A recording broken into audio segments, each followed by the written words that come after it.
Assalamu alaikum to all of you. Welcome back to my channel, Mr. Medigo. Today we are going to discuss about development of zygote or embryo up to third and fourth week. तो third week में होता क्या है और fourth week में क्या होता है, जैसा कि हमने पिछली वीडियो में फर्स्ट एंड सेकंड वीक किया तो हमने उसमें देखा कि एक बाइलेमिनर लेयर बनती है. फॉर एग्जांपल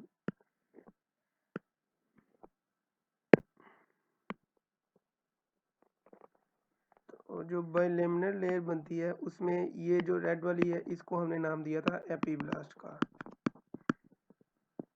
ठीक है. उसके बाद जो एपीब्लास्ट के नीचे बनती है उसको हमने नाम दिया था हाइपोब्लास्ट का. ठीक है. ये हमारा योग सैक था. ठीक है. और ये हमारी एमनियोटिक कैविटी थी. अच्छा, अब थर्ड वीक में गैस्ट्रोलेशन का प्रोसेस स्टार्ट हो जाता है. अब गैस्ट्रोलेशन है क्या? What is gastrulation? The process by which bilaminar layer converted into trilaminar layer.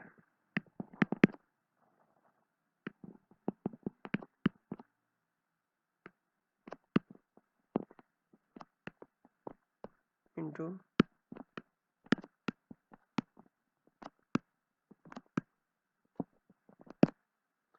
ठीक है. हमने देखा कि ये जो हमें नजर आ रहा है ये बाइलेमिनर लेयर, दो लेयर है ना, तो बाइलेमिनर लेयर हम इसको कंसीडर करेंगे.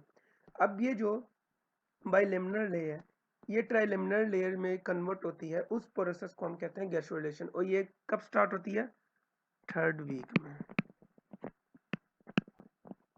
तो अगर आपको ये पूछे कि गैस्ट्रोलेशन का जो प्रोसेस है वो किस वीक में स्टार्ट होता है तो उसका आंसर होगा थर्ड वीक. अब होता क्या है, मैं आप बड़ी डायग्राम नहीं बनाऊंगा, बस एक सिंपल सी आपको समझाने के लिए. ठीक है.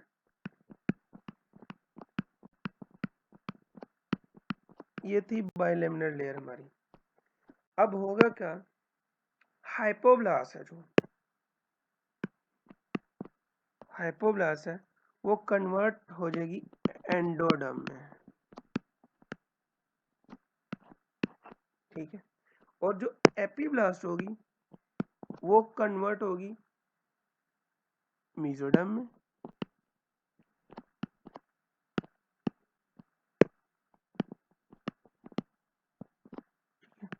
वो कन्वर्ट होगी एक्टोडर्म में. अब कौन सी लेयर है जो पहले प्रोड्यूस होती है, तो उसमें जो सीक्वेंस है वो ये है. जो एंडोडर्म है वो फर्स्टली प्रोड्यूस होती है. ठीक है. उसके बाद मीजोडर्म है.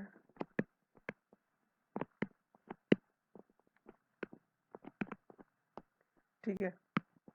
उसके बाद एक्टोडर्म है.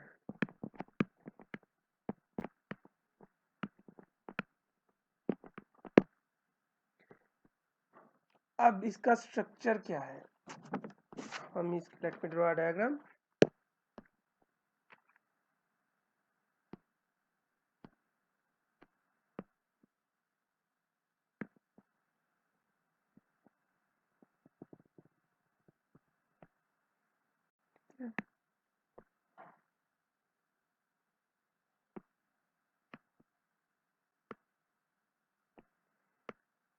ये हम बना रहे हैं अपनी एक डायग्राम.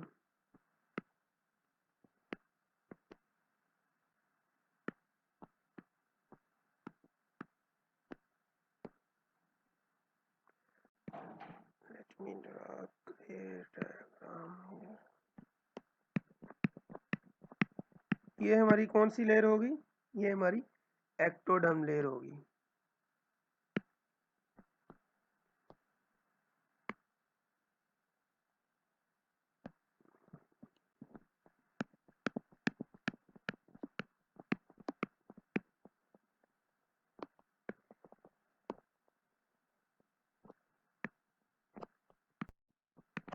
ठीक है. अब इसके बाद आ जाओ, जो एपिब्लास्ट से सेकंड बनती है वो कौन सी थी?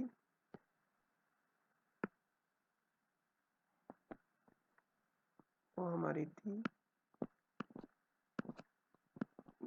मेसोडर्म।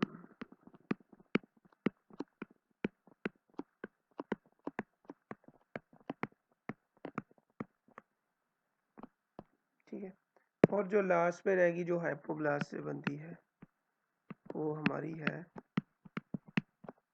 एंडोडर्म।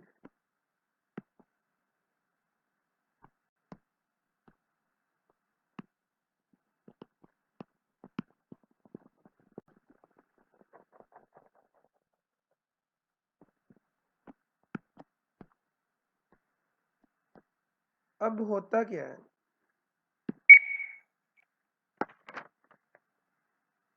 अब आपने एक बात यहाँ पर इम्पोर्टेंट याद रखनी है, जो कि एक ये है, वो ये कि पहले तो मैंने ये बताया कि जो ये दो लेयर्स हैं एक्टोडर्म और मेसोडर्म, ये ड्राइव होती हैं एपिब्लास्ट से, और ये जो एंडोडर्म है ये ड्राइव होती है हाइपोब्लास्ट से। लेकिन हाइपोब्लास्ट से ये जो एंडोडर्म है इसके कुछ सेल्स ड्राइव होते हैं। एक्चुअल में ये तीनों जर्म्स लेयर है जो ये एपिब्लास्ट से ही ड्राइव्ड होती हैं।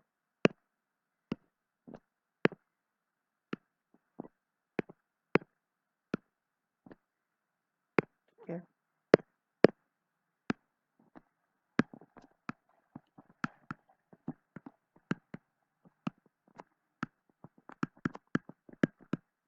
all three germ layers derived from epiblast.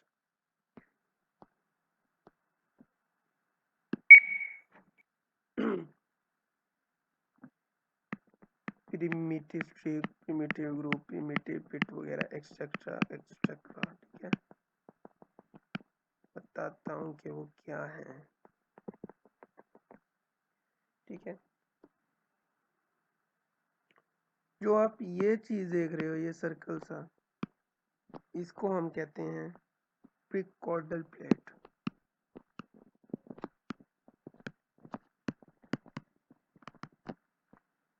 ठीक है, ये जो आप एक प्रोसेस देख रहे हो इसको हम नोटोकॉर्डल प्रोसेस कहते हैं।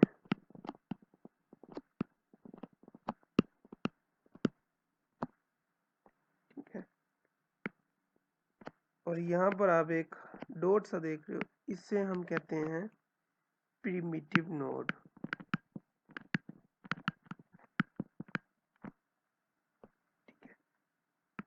और यहाँ पर आप एक लाइन आपको शो हो रही होगी, इसे हम कहते हैं प्रिमिटिव ग्रुप।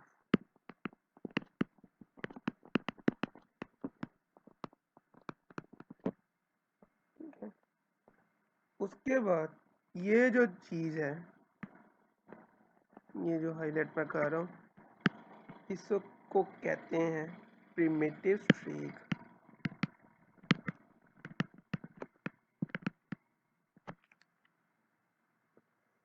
अब जो मेसोडर्म है ना हमारी, उसके बारे में अपने तीन बातें याद रखनी है कि ये मेसोडर्म है, ये 3 पॉइंट्स पर एब्सेंट होती है। ठीक है ना, mesoderm is absent at 3 points.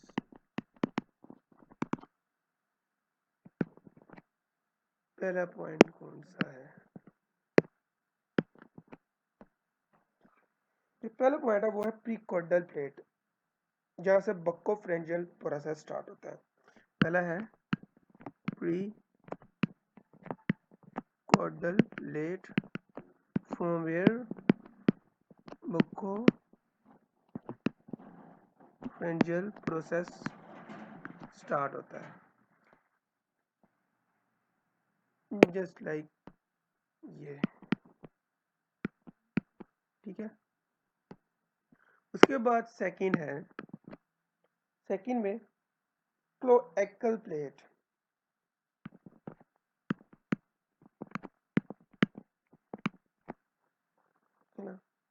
Present at caudal area.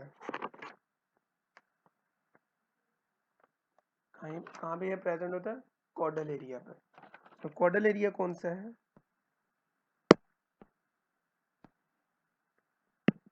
ये जो आपको नोटोकॉर्डल प्रोसेस आपको नजर आ रहा है। थर्ड पे क्या है? थर्ड पे कहाँ पर नहीं होती? At notochordal process.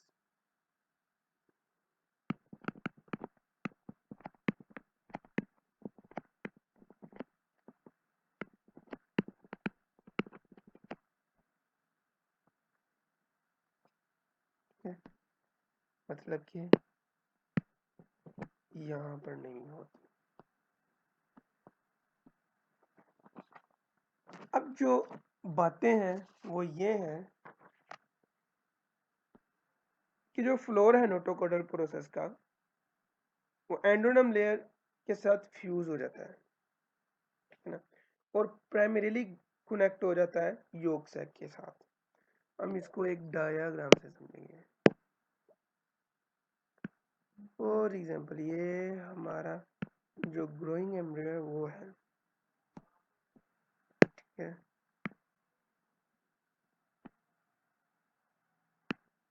ये हमने बना दिया अपना डिस्क वगैरह, ठीक है ना। ये एमनियोटिक फ्लूइड है, ठीक है ना। ये सेकेंडरी योक सैक है। ये हमारा जो भी प्रोसेस है, प्रिमिटिव स्ट्रिक वगैरह, ठीक है।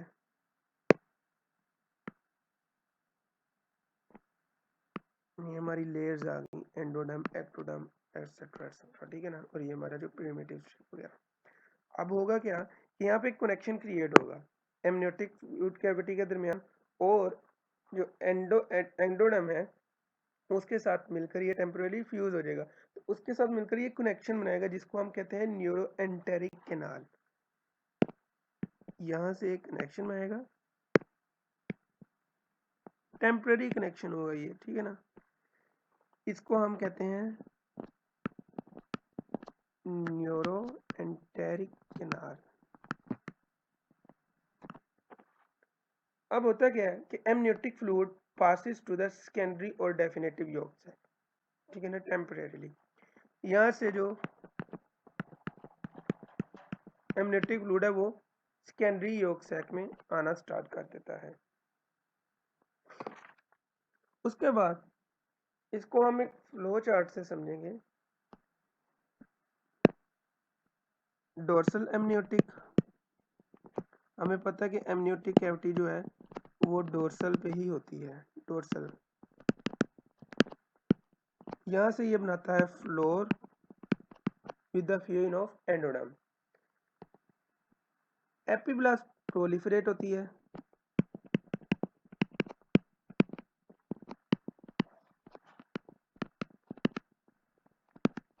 ठीक है ना। प्रोलिफरेशन इसकी फॉरवर्ड भी होती है और साइडों पे भी होती है। फॉर एग्जांपल प्रोलिफरेट यहाँ भी हो रही है, यहाँ भी हो रही है, फॉरवर्ड भी हो रही है, फॉरवर्ड भी हो रही है, और यहाँ भी हो रही है, ठीक है ना। हर तरफ प्रोलिफरेशन हो रही है इसकी, ठीक है। अब एपिब्लास्ट प्रोलिफरेशन के बाद आता है epiblast migrate ventrally to form three germ layer.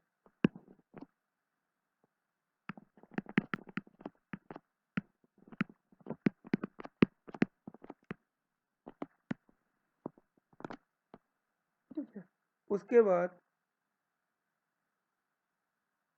जो प्रिमिटिव स्ट्रिक है एपिब्लास्ट का, वो डाउनवर्ड गो हो जाता है roof of the yolk sac to replace hypoblast cell, ठीक है। प्रिमिटिव स्ट्रिक जो है वो रिप्लेस करता है हाइपोब्लास्ट सेल को, ठीक है ना।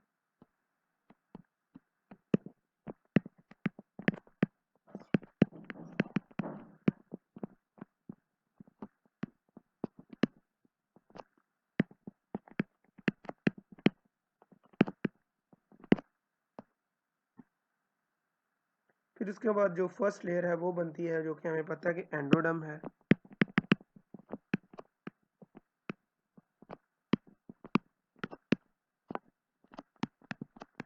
फॉर्म्ड, टू बी फॉर्म्ड, ठीक है ना। उसके बाद मेसोडर्म है और फिर उसके बाद जो एक्टोडर्म है। ठीक है,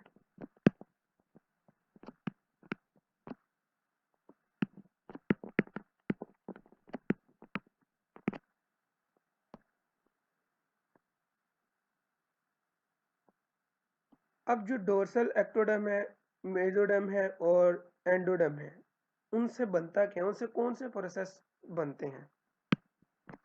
जो पहला है एक्टोडर्म डोर्सल एक्टोडर्म, ये बहुत इंपॉर्टेंट है, आपने इसको याद रखना है। मैं पहले हेडिंग दे दूं, मिडल मेसोडर्म, जो मिडल है वो मेसोडर्म है,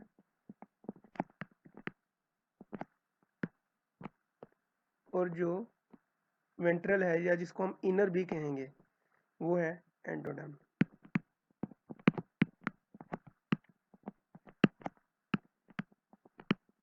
क्वेश्चन आ सकता है, लाजमी आएगा कि एक्टोडर्म से कौन सा प्रोसेस जनरेट होता है, तो आपने आंसर देना है एक्टोडर्म से जो प्रोसेस बनता है वो फॉर्म्स न्यूरल ट्यूब।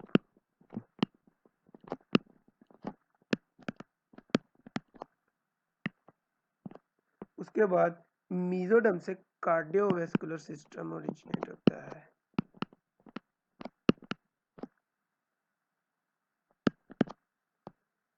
उसके बाद जो वेंट्रल है या इनर है या एंडोडर्म है उससे गट ट्यूब फॉर्म्स गट ट्यूब। इसका मतलब क्या हुआ, इससे हमारा जो गैस्ट्रो इंटेस्टाइनल ट्रैक्ट है वो बनेगा, और न्यूरल ट्यूब है तो हमें पता लग जाना चाहिए कि न्यूरल से मुराद हमारा जो ब्रेन है और स्पाइनल कॉर्ड वगैरह वो यहाँ से बनेगी। ठीक है,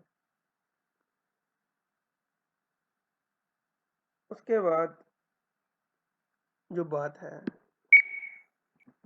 कि अब प्रिमोडियल जर्म लेयर की बात होगी।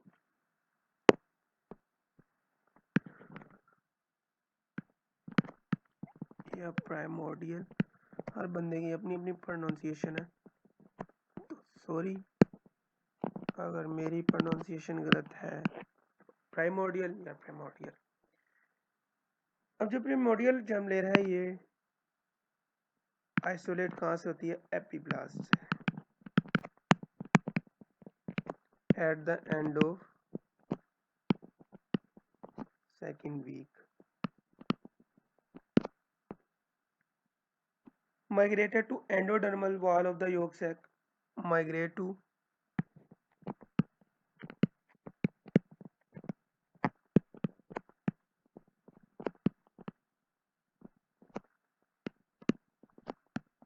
wall of yolk sac।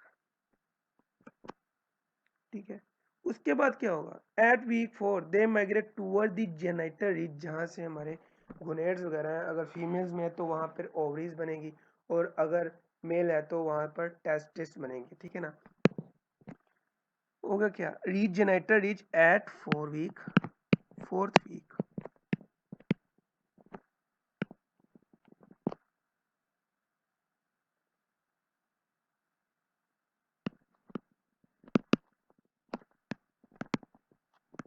Genital ridge at the end of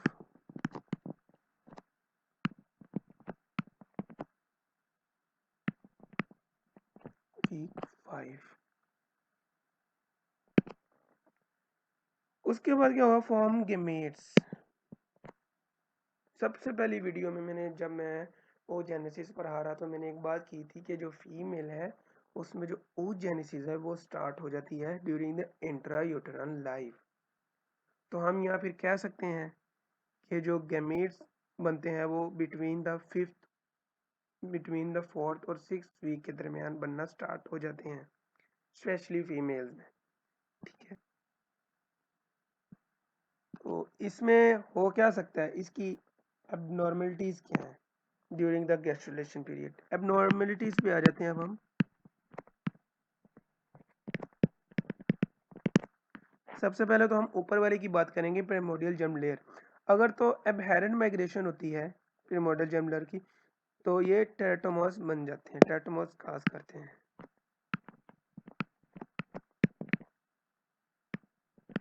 टेराटोमॉस bye एबहेरेंट migration. ठीक है ना, उसके बाद सैक्रोकोक्सियल टेराटोमा, ये जब हम फर्दर डेवलपमेंट पढ़ेंगे उसमें हम इसको डिटेल में पढ़ेंगे कि सैक्रोकोक्सियल टेराटोमा होता क्या है। कोक्सिजियल टेराटोमा। उसके बाद ओरोफेंजियल टेराटोमा।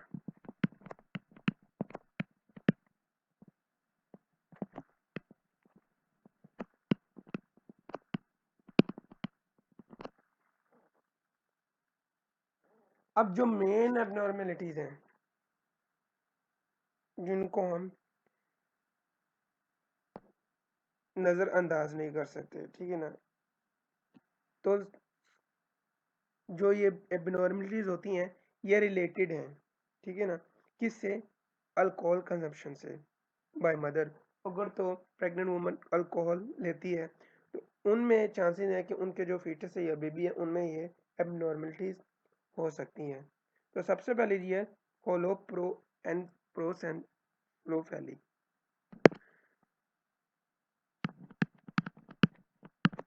होलोप्रो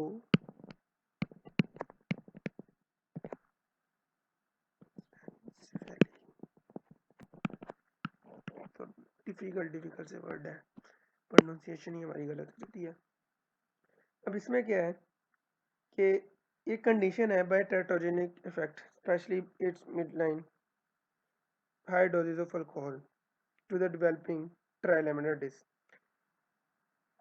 जो गैस्ट्रुलेशन का पीरियड है उसमें एबनॉर्मलिटीज ज़्यादा, या हम कह सकते हैं कि उसमें अगर तो कोई डिफेक्ट है जीन वगैरह में या कुछ और, या अल्कोहल कंजम्पशन करती है मदर, तो गैस्ट्रुलेशन के पीरियड में एबनॉर्मलिटीज बनना स्टार्ट हो जाती हैं अगर कुछ भी है।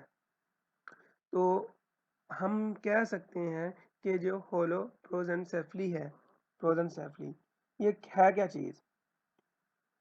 ये टेराटोजेनिक इफेक्ट है अल्कोहल का to the developing trilaminar disc, specially its midline structure.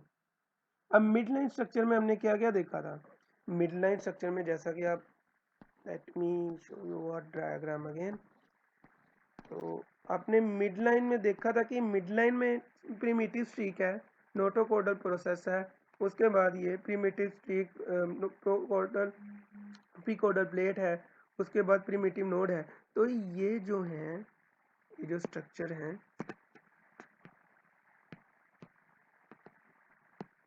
ये न्यूरल ट्यूब है।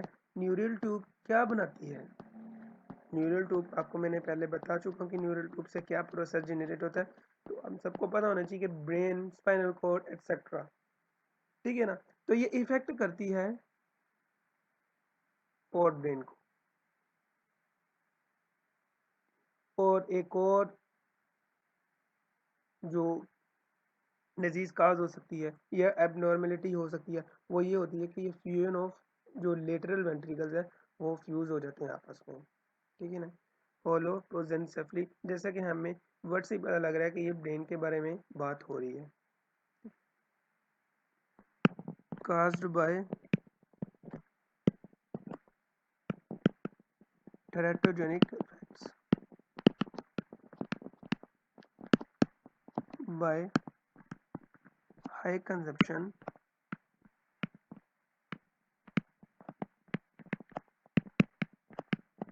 of alcohol by mother. Effects affects midline structures and damage, especially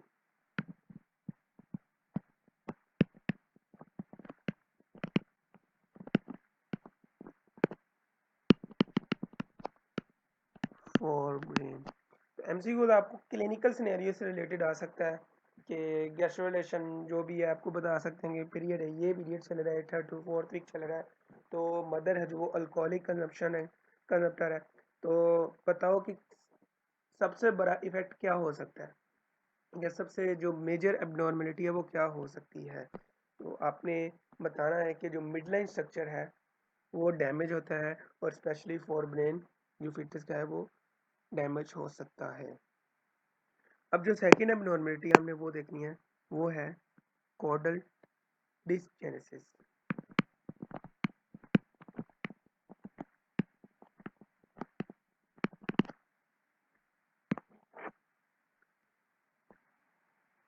अब इसमें क्या होता है, under development of caudal mesoderm.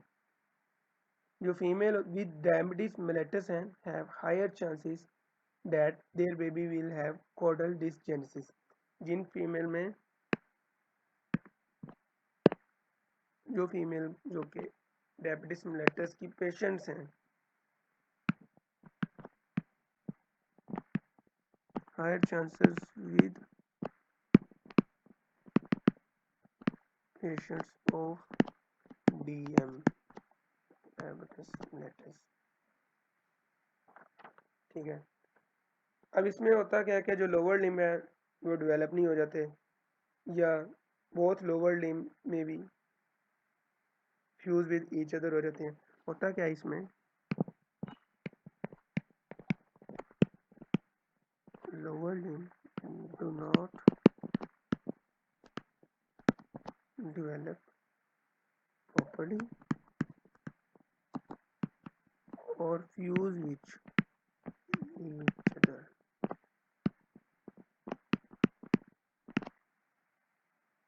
अब इस कंडीशन को हम क्या नाम देते हैं, under development of lower limb, called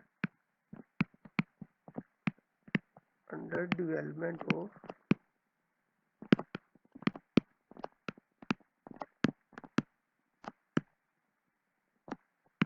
hypoplasia.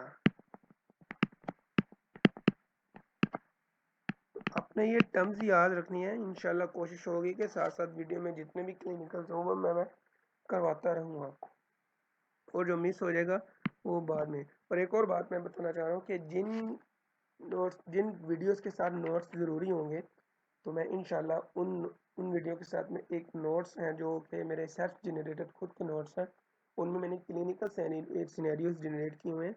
तो इंशाल्लाह हाई यील्ड क्लिनिकल सिनेरियोज हैं जो कि आपको काफ़ी हेल्पफुल होंगे फॉर एसिंग योर एग्जिट एग्जाम।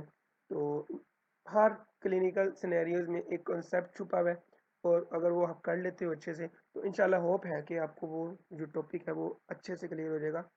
तो जिनमें ज़रूरत होगी उनमें इंशाल्लाह मैं नोट्स बाय लिंक भी दूंगा। तो अब इसकी जो दूसरी एबनॉर्मेलिटीज़ हो सकती है वो ये है कि वर्टिब्रल कॉलम जो है वो एबनॉर्मेलिटी हो सकती है उसमें, specially in lumbar and sacral region. Abnormality in vertebral column specially in lumbar region and sacral region. उसके बाद रीनल एजेनेसिस हो सकता है।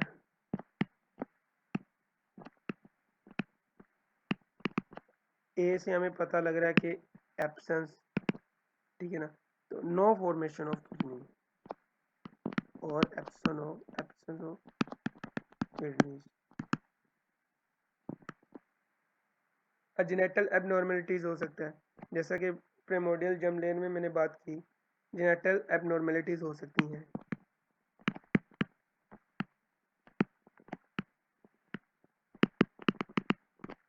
ठीक है, इम्परफेक्ट एनएस हो सकता है।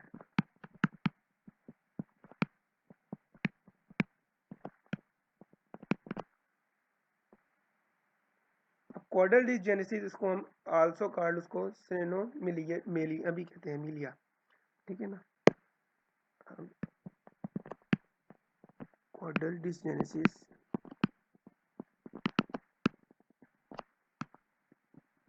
Also called सेरेनोमिलिया।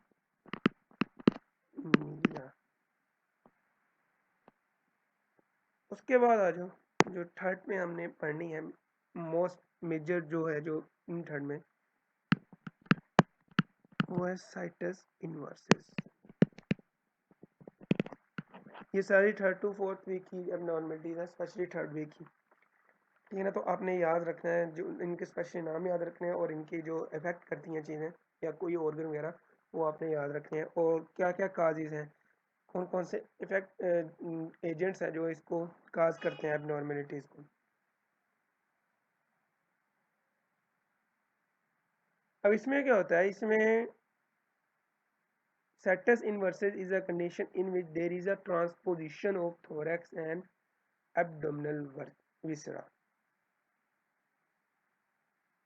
ठीक है। ट्रांसपोजिशन का मतलब क्या है? A transposition means the viscera which are supposed to be on the left side or on the right side and vice versa। For example, जो हमारा हार्ट है, ठीक है, वो लेफ्ट साइड पर होता है थोड़ा सा, और अगर वो राइट साइड पर हो तो हम इसको एक एबनॉर्मेलिटी कंसीडर करेंगे, और इस एबनॉर्मेलिटी को हम डेक्स्ट्रोकार्डिया कहते हैं। ठीक है। सबसे पहले तो साइटस इनवर्स की definition,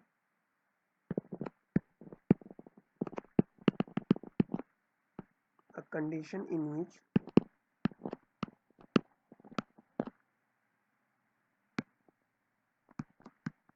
there is transposition of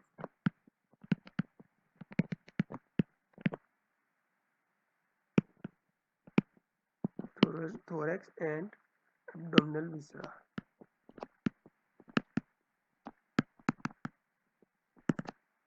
what is transposition stand for, या मीनिंग उसका,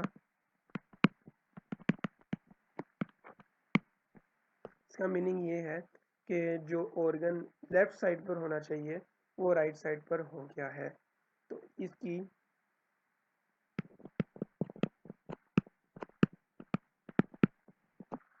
supposed to be on left side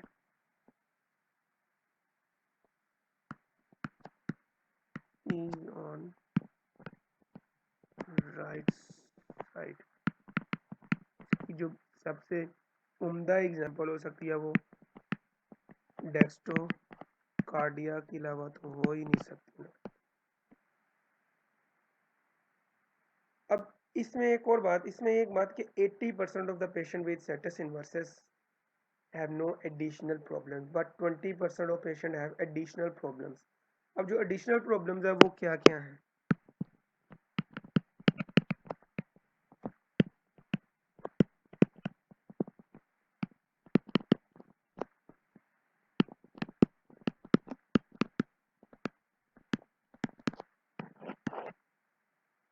number 1, chronic chronic sinusitis होता है।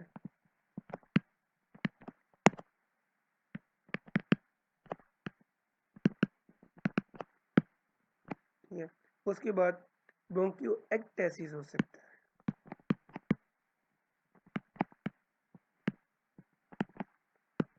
जो थर्ड पे है वो है इनफेर्टिलिटी in male.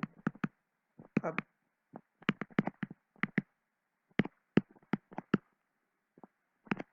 Infertility in male को मैं बताऊंगा कि कैसे होती है, उसके बाद आप अपनी वीडियो वाइंड अप करने वाले हैं। तो इनफर्टिलिटी कैसे होती है? सबसे पहली बात वो ये कि जो सीलिया होते हैं, हम सबको पता है कि ये एक स्पर्म का स्ट्रक्चर है।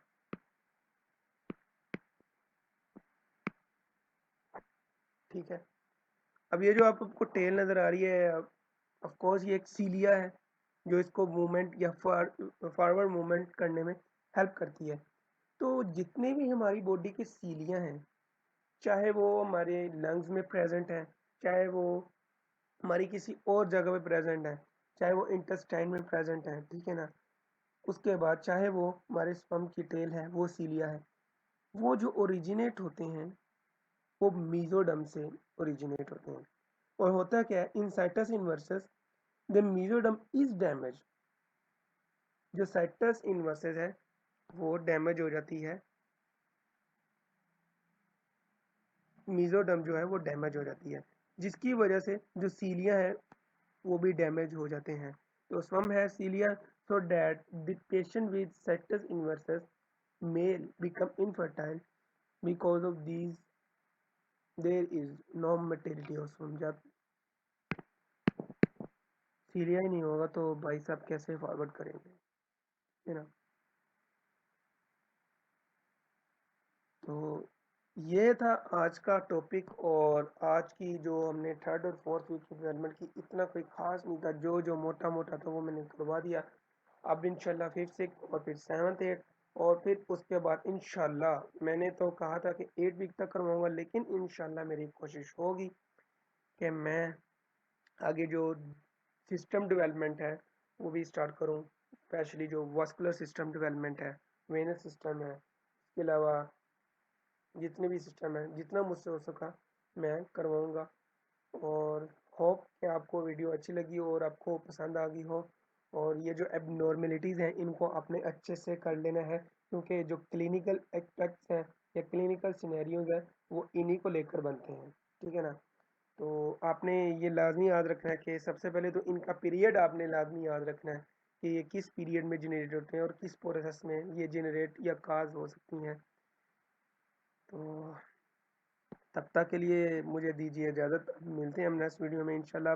जो नेक्स्ट वीडियो होगी, कोशिश होगी वो मैं फार्माकोलॉजी जो है हम उसकी ड्रग स्टार्ट करें। और जो पहले भी मैंने बता चुका कि जो मैं सीरीज स्टार्ट करूँगा सबसे पहले तो वो एंटी हाइपरटेंसिव ड्रग्स की होगी। तो इंशाल्लाह कोशिश होगी कि उनके आपको क्लिनिकल सिनेरियोज उसके नोट्स भी मिले, उसके नोट्स का लिंक मैं साथ में अटैच करूं, ताकि आप स्टडी के साथ साथ क्लिनिकल जो सिनेरियोज है उनकी भी प्रैक्टिस कर सकें अच्छे से। और दूसरी बात ये कि आप खुद से एमसीक्यूज बनाओ। अगर फॉर एग्जांपल अगर मेरा एक एमसीक्यूज आप देख रहे हो, तो आप उसी एमसीक्यू से अपने एमसीक्यूज जनरेट करो। सेल्फ जनरेटेड एमसीक्यूज जब आप खुद करोगे या आप बनाओगे, तो आपके दिमाग में एक कंसेप्ट हमेशा के लिए रह जाएगा। अगर भूल भी जाता है तो आप जब एक मरतबा रिव्यू करोगे या गो थ्रू हो जाओगे, तो आपको वो कंसेप्ट फौरन से रिकॉल हो जाएगा। तो कोशिश किया करो कि खुद से एमसीक्यूज बनाया करो। आपके सामने सब कुछ है, आपके सामने सब सारी डिटेल है, तो उस डिटेल को मद्देनजर रखते हुए आप खुद एमसीक्यूज बनाया करो, खुद से एक क्लिनिकल सिनेरियो जनरेट किया करो। तो इंशाल्लाह आपका जो माइंड है वो इस लिहाज से शार्प भी हो जाएगा। तो आप जल्दी जल्दी से जो कंसेप्ट होगा उस चीज़ के बारे में, चाहे वो एमसीक्यूज की किसी और शक्ल में आ जाता है, तो आप जल्दी से जल्दी उसको कैचअप कर लोगे। तो आपको कोई मुश्किल नहीं होने वाली, आप खुद से भी एमसीक्यूज बनाएं। तो मिलते हैं अपनी नेक्स्ट वीडियो में, तब तक के लिए मुझे दीजिए इजाज़त। हमेशा दुआ में याद रखें। अल्लाह हाफिज़।